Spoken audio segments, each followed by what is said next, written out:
guys, for today's video, magluluto na naman tayo ng ulamin. Yung ulam na mapapakain ka ng marami. Tara, umpisahan na natin. Ayan, nakabukas na yung kalan natin.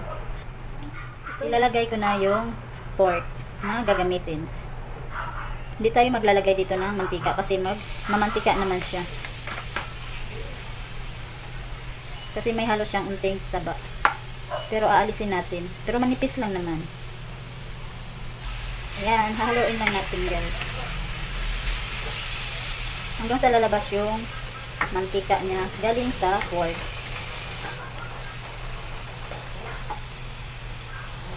Ayan guys, tinakpan ko muna siya kasi tumatalsik.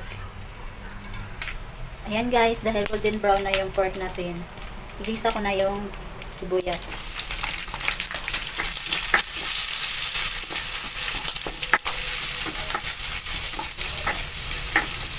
Sunod ko na yung bawang. Ayan, ihalo lang din natin.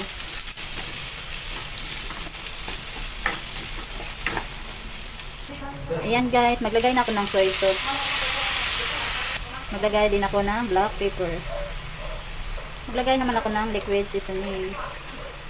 Maglagay din ako ng oyster sauce. Halo-haloin ko lang din para mag-absorb yung mga nilagay natin ng mga seasoning sa pork. Maglagay pala ako ng black beans. Parang wala nang laman. Maglagay din tayo ng banana blossom.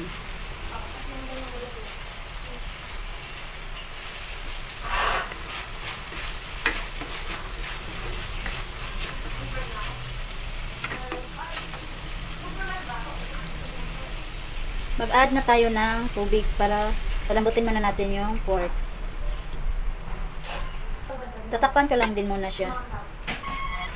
Mag-add lang din ako ng suka, unti lang. Mag-add din tayo ng sugar. Yan, haluin na natin para magpantay yung lasa sa ating niluto. Takpan ko lang din ulit kasi medyo matigas pa yung pork. Ayan guys. Titikman na natin kung ano na yung lasa sa ating niluto. At saka kung lumambot na ba yung pork. Ayan na guys. Okay na yung lasa. Hindi natin mag-add ng asin. Mag-add pala ako ng tukwa at saka itlog pugo sa ating recipe. Ayan.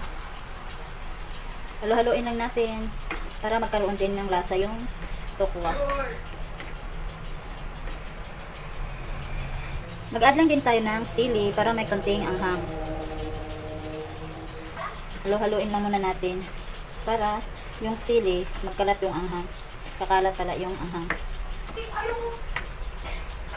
Ayan guys, tapos na yung ating niluto. Yummy na.